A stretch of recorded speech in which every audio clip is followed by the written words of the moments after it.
Well, hello, everyone, and welcome to the, I want to say March Madness. Welcome to the Mother Mary Monthly Message for March. It's 3/3 of 2025. And I don't know about you, but it has been a bit of a roller coaster ride lately. And even the astrologers are talking about this month having eclipses and having very, very unusual lineups of planets and all sorts of sort of strange configurations that haven't been since this time or that time. And so I got up this morning and as I do on the days that I'm in the channel in the evening, I asked Mother Mary if she could have a message tonight that would really be helpful for people to have a sense of where we are in the times that we're currently experiencing. Are we at the beginning? Are we at the middle? Are we at the end? Like what's really going on? And honestly, she gave me a very, I want to say, sobering message. So I'm not sure how much of that she's going to share with you tonight. But she started off by saying that this time right now is the time that we all agreed to come. And I know that's been said before at different times. But she added to that, this is the time when you will either rise or you will fall. And so I took that in, and honestly, it took me a little while to just be in the energy of that and to digest it. Because again, I wasn't sure exactly what does that mean? What does that mean? That we'll either rise or we'll fall. And so in a moment, I'll bring in Mother Mary. That's she's not only my boss; she's got the higher picture and vision of everything. But I think what I realized was that no matter who we each voted for, no matter what we think about politics and this and that, we are definitely at a point in our history when there's a lot of disagreement about what should happen. There's not a consensus. There's not a clear vision of, okay, this is the direction that we all want to go in. So there's sort of a fragmentation that's gone on recently.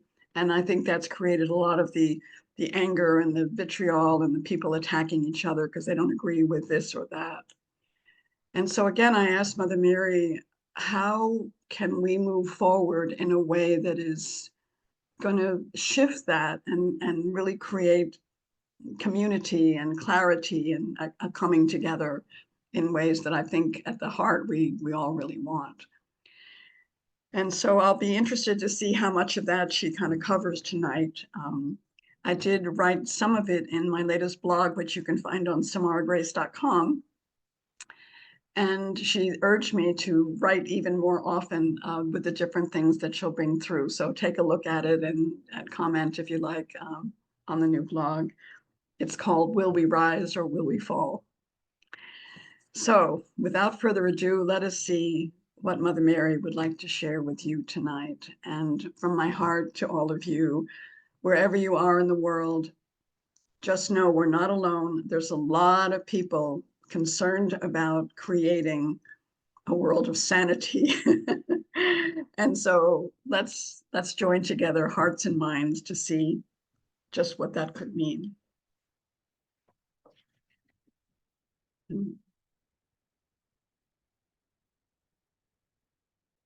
Well, hello to all of you. I feel like there should be a drum roll, before I come on or something.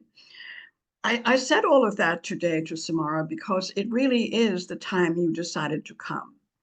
Because the world that you used to know here in the US, Canada, even Europe and Russia and other countries, it is disintegrating. The world as you knew it for decades and decades, and really for most of civilized time, is disintegrating. And so what's happening is there's an absence of clarity about who we are and how do we want to live. So let me just say that one more time. There's an absence of clarity about who we are and how we want to live. And in the absence of that clarity within ourselves, we can easily be sort of misled or tricked into following someone who promises something so delicious sounding that we think, oh, wouldn't that be lovely? Wouldn't that be lovely? Wouldn't that be lovely? And there are many who would love to just trick you into doing their bidding, right? And so how do we move out of that? And again, I'm not talking about this president or that president or any of that. I'm not. But I am talking about whether or not you can realize that in this world right now, what has been happening for centuries now is that people have been asleep. You've been asleep at the wheel, just sort of going along to get along. And I know that's a generalization, and it's not true of every single one of you listening to me right now, but it's true in general. So what does it mean to be asleep at the wheel? It means that when laws are being passed and they don't seem to affect you, you really don't pay much attention. Until a law is passed or repealed that does affect you. And then you think, wait a minute, what happened? What was this? What was that? But you're so out of the loop that you really don't know what to do about it. And so what's happening now is that all of humanity is realizing that those who have been in power for a long time, however political party or whatever they were operating from the idea that they knew better than you do. And certainly in certain areas, maybe they had a wheelhouse of knowledge that was more than yours, but did they know better than you? And I would say no, they did not. And so they made decisions based on what they thought was best. Sometimes for themselves or their cronies, and sometimes they thought it was best for a group of people. Yes, all right, fine. But in that process, most people were asleep. Oh yeah, well, whatever, right? So now the world is waking up. The world is waking up. And they're waking up to realize, in part, that there are many things that they are not happy about and not in agreement about that are currently in the world as the regulations or laws or protocols, etc. And so you wake up, and it's like waking up and realizing, wait a minute, what happened here? What happened here? What's really going on? And the bottom line is that the energy of your light has not been fully activated, trusted, and utilized. Activated, trusted, and utilized. And again, some of you on this call, this doesn't apply to because you've been activating and trusting and following for a long, long time. But I also want you to understand what is going on in the world beyond your living room. And so what does it mean if your light is not activated? What does that mean? It means you're unconscious. Now take a look at the word conscience, right? And conscious. If you're not conscious, your conscience is relatively withdrawn. Relatively also, shall we say, asleep. And so to become more conscious is to activate your light. And when you do that, you definitely have a conscience which says that's wrong. That's wrong. Sure, it's great for a factory to have jobs and make money, but if they're contaminating the water and giving all the children cancer, maybe that's not such a good idea, right? And I know some of you have seen movies about this, and I urge you to go back and take another look and recognize, again, the factory is sort of thinking, well, you know, we're going to have jobs and make money and it's all good, without a conscience and without being conscious that their waste products were going to cause children and others to die of cancer. And so all of these things that are happening are not because there is a conspiracy. It's all very plainly out there. It's plainly out there. It's not a conspiracy. It is simply people taking actions that are either conscious or unconscious, either profit-driven or humanity-driven. It's that simple. And again, I promise you, I do not want to put fingers on different political situations. That's very, very divisive. But I want you to understand that in order to move ahead and create perhaps a world that has a conscience, it requires the illumination that comes with becoming conscious. So how do you become conscious? Well, all of you that are listening to me on this call, you've been on the road a long time, and you've found your ways to become conscious. So now it's really to understand that the next part of your job is to help some other people wake up. Now, what does that mean? Again, we don't need soapboxes. We don't need everyone standing on a corner with a sign, wake up. But what we do need is for you to begin to realize that this time that we're in is a time of disintegration and confusion. And so if you are a steady beacon, if you're a lighthouse, when the ships are roiling about in an uncomfortable sea, that is doing what you're meant to do. That is being a light, being kind, being compassionate, reaching out to help someone, collecting food for the homeless. All of these things are wonderful. But along with that, when you are in a position and you see something happening that is a denigration of humanity or a denigration of the planet, you cannot be quiet anymore. You just can't. Because what that says is, go ahead, not my job, not my job, not my job. And so again, it's a little challenging because a lot of you don't like confrontation. You don't want to be in a situation where you're arguing with anyone. And I don't really want that to be the result. If you are in your truth, in your light, in your consciousness, and you see something, and you say something, and it comes from that place, even though the person in that moment might be upset or offended or take issue with it, they can feel the resonance of truth. All of you have sort of a star chip, not the kind planted in your brain, but a star chip in your heart.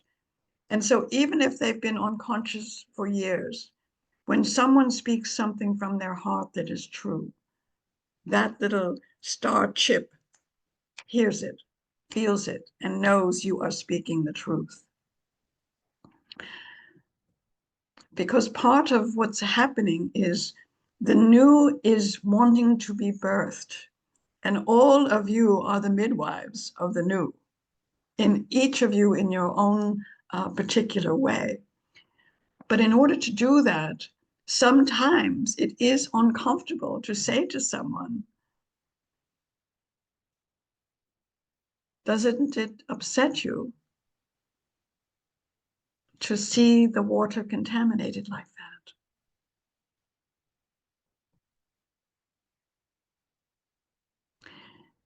So notice the tone and the way I phrased that. I didn't say, you idiot, what are you doing? Right? You're calling out what Lincoln called the better angels, right? You're calling out the better angels by saying, doesn't it upset you to see the water contaminated like that? To watch the fish die? To see our planet denigrated like that? To etc., whatever, whatever's the situation. Meanwhile, also around your town or your community or your place of worship, if that's what you're doing, there's always, always opportunity to help, always. And so you help, and let's say, let's see, is Chris on the call? Yeah, she's on the call. So one of our lovely people, she goes to what she calls the conscious sweatshop and sews garments that they then sell to make money to give to good causes and stuff. Socially conscious sweatshop. So not only is she actually doing something like that, which is wonderful, her very presence shifts the energy. And also, if she's out somewhere else and someone says, well, what were you doing today? And she talks about it with that glow of knowing she's really done something wonderful and helped people, that affects that star chip in that other person. And so in this time that we're in, especially in March, astrologically, I'm not really going to go into all that, but what you find is that all of these conjunctions, all of these things coming together are a reflection and really a harmonic, because it's like as above, so below. If we can access the energies and the harmony of this planetary lineup, if we can access the energy of this eclipses and all of that, what we're doing is we're remembering that we are hardwired to be a part of Gaia. Yes, you're from the stars, but you're living here on Earth. And so by having an awareness and a appreciation of that which is happening in the stars and that which is happening on the Earth, and inviting the joining of all of that, this too is part of the mending process. So yes, it's a difficult time. And yes, it is challenging, as it's sort of like the Wizard of Oz when she's up in the tornado, right? Like all of this blowing about and landing somewhere. But Oz can be built. And Oz is whatever you want it to be. Because when you think about the minds that each of you have, the creativity that each of you have, and truly the power that each of you have to imagine a better life, a better world, a kinder world, a place of prosperity, absolutely, but a place where there's also compassion for those who are elderly or children or sick or whatever.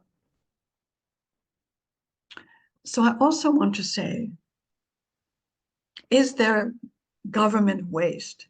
Absolutely. Are there lazy people working in government? Absolutely. But does it make sense to simply take a buzzsaw or chainsaw and just go, phew? Well, it's been done. So here we are. Here we are. And so now it's like, all right, the tornado has happened. Well, it's in the process. So what do we want to build?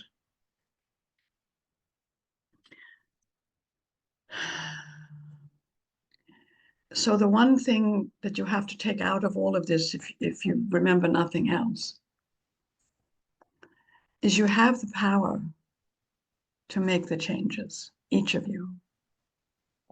You have the power to be a house of light, each of you. You have the power to be a bringer of love and compassion and kindness, each of you. And so let that move you forward. You may not know how to solve world hunger or how to, do some of the very large situations that are difficult on the planet. You may not know that, but you have the power to live your light. You have the power to be that beam of light, to be in that integrity, to be of one heart and mind. And that's the job right now. That's the job. Because as these tornadoes continue to unfold, many, many people will still be looking for someone to blame. And I pray and beg you, don't blame anyone. This is no one's fault. No one. This is the accumulation and the cumulative effect of living in a world not devoted to heart. So it's no one's fault. It's been happening for centuries now, you know, and it's been happening in every country. It's been happening in every village and every town. Somebody wants to be boss. Somebody thinks they know better than you do how to run the world, run the village, run the city, run the company. And as I said, maybe they have some skills that you don't. But each of you have this integrity, this essence that is unmistakable, that knows when it's right and knows when it's wrong. And so that's what has to be sort of activated and brought into the decisions in the coming days.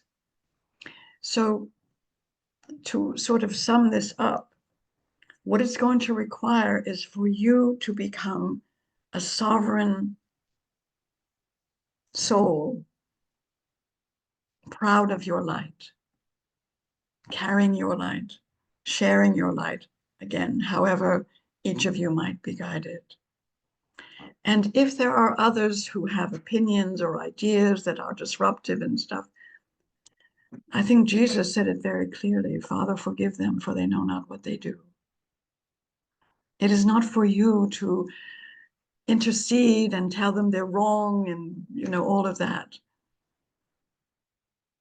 It is sometimes for you to say, doesn't it bother you that this is polluting the water? That's not the same as attacking them. So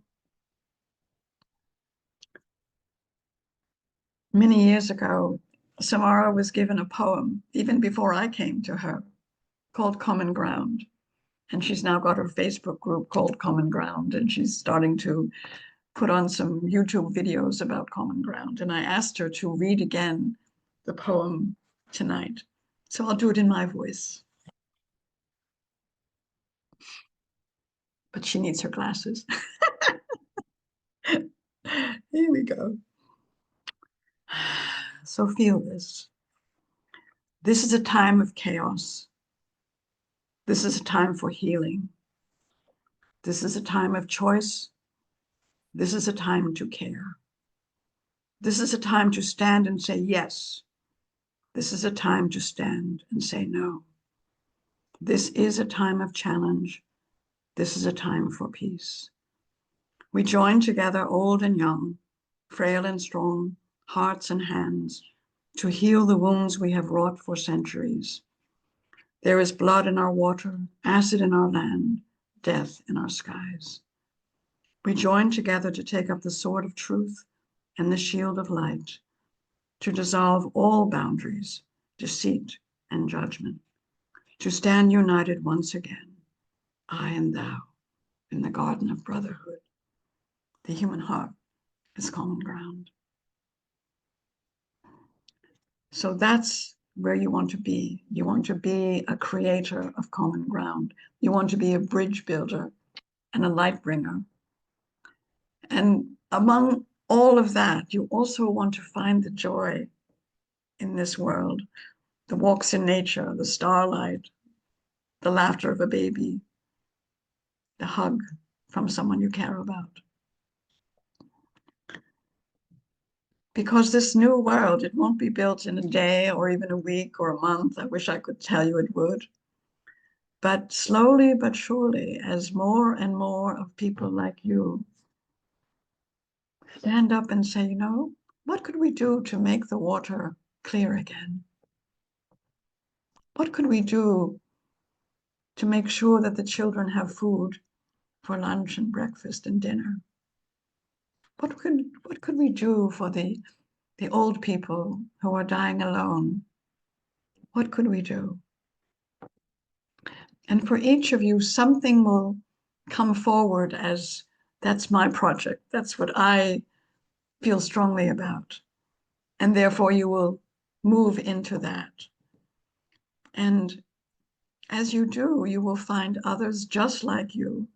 There are light beings and light bringers all over this world right now.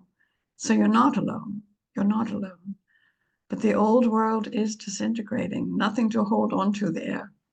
So it's time to make your peace with that and to find common ground with yourself and with the others in this world. I love you all so much. And before we end the video, I would like to just offer my prayer. And those of you on the video with me, you can join if you like. And we'll use one of the prayers that Samara's been saying, which comes from a different religion than she was raised in, but it's all about oneness. May the long-time sun shine upon you. All love surround you, and the pure light within you guide your way home. I love you all. Namaste.